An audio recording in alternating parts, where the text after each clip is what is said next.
আবার গুটি পাল্টে গেছে। এক মাঘে শীত যায় না, কিন্তু আমরা স্মরণে রাখি না, ভুলে যাই। এটাই বড় আফসোস প্রিয় ভাইরা। তো এটা ওয়ার্ম আপ প্রোগ্রাম, এটা ওয়ার্ম আপ উদ্বোধনী প্রোগ্রাম, বিভাগীয় প্রোগ্রাম আমার জানুয়ারি থেকে শুরু।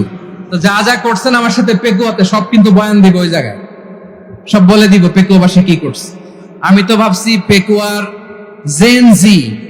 জেনারেশন জি আমাকে এমন ভাবে রিসিভ করবে, আমার কোনো ব্যাক পেতে হবে না, কষ্ট পেতে হবে না। আমাকে স্মার্টলি তারা স্টেজে রিসিভ করবে, স্মার্টলি তারা সেফ এন্ট্রি সেফ এক্সিট দেবে।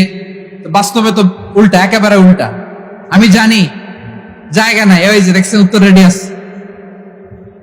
আমি জানি যে ধারণ ক্ষমতার অনেক বেশি লোক হয়ে গেছে, এটা আমি জানি। ভালোবাসা কোনো আইন কানুন দিয়ে মাপা যায় না, এটা আমি জানি। এটা যে ভালোবাসার বহিঃপ্রকাশ, এটাও আমি বুঝি। ভালোবাসাকে আটকায় রাখা যায় না।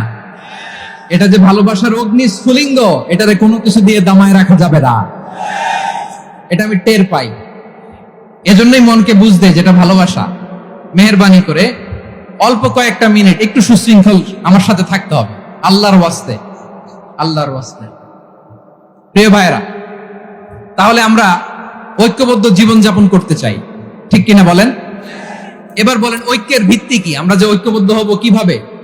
সবাই বলে ঐক্য চাই, ঐক্যবদ্ধ হতে চাই। ঐক্যের ভিত্তি কি বলেন? ঐক্যের ভিত্তি হচ্ছে তাওহীদ।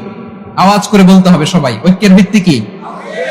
যেই বলবে লা ইলাহা ইল্লাল্লাহ, ও আমার ভাই, তার জন্য আমার হৃদয়ে দরদ, মায়ামাখা দরদ, ভালোবাসা আছে না নাই? তাওহীদ, এই মুসলিম উম্মার ঐক্যের ভিত্তি তাওহীদ। পেকুয়ার ভাইরা মনে রাখেন, মেসেজগুলো মনে রাখেন। মুসলিম উম্মার ইউনিটি, ঐক্য, এটার ভিত্তি হচ্ছে তাওহীদ। যেই পড়বে লা ইলাহা ইল্লাল্লাহ, সে আমার কি?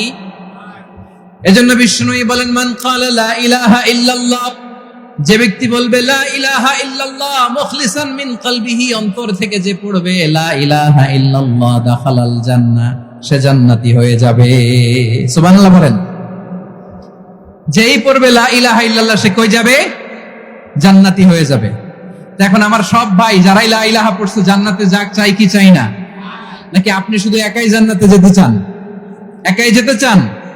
জান্নাতে একা আমি যাব না তো ভাই, তোমাকেও জান্নাতে দলে নিতে চাই। সবাই বলেন জান্নাতে একা আমি যাব না তো ভাই, তোমাকেও জান্নাতে দলে নিতে চাই।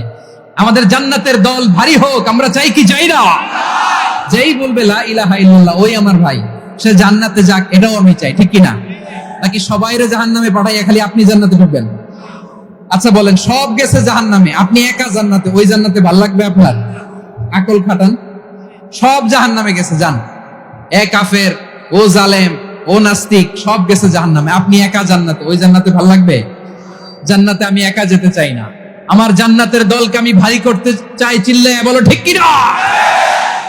যারাই বলবে লা ইলাহা ইল্লাল্লাহ, তারা আমার ভাই। বিশ্বনবী এই কথাটার আরো চমৎকার ব্যাখ্যা করেছেন। তিনি বলেন মান সাল্লা সালাতানা ওয়াস্তাকবালা কিবলাতানা ওয়া আকালা যাবিহাতানা ফাযালিকাল মুসলিম লাহু যিম্মাতুল্লাহি ওয়া যিম্মাতু রাসূলিহি ফালা তুখফিরুল্লাহা ফি যিম্মাতিহি। বিশ্বনবী তিনটা ক্রাইটেরিয়া শুনিয়ে দিলেন। তিনি বললেন মান সাল্লা সালাতানা, যে ব্যক্তি আমাদের মতো নামাজ পড়ে, ওয়াস্তাকবালা কিবলাতানা, আমাদের কিবলারে কিবলা মানে, ওয়া আকালা যাবিহাতানা, আমাদের জবাই করা পশু খায়, ফাযালিকাল মুসলিম, সেই মুসলমান।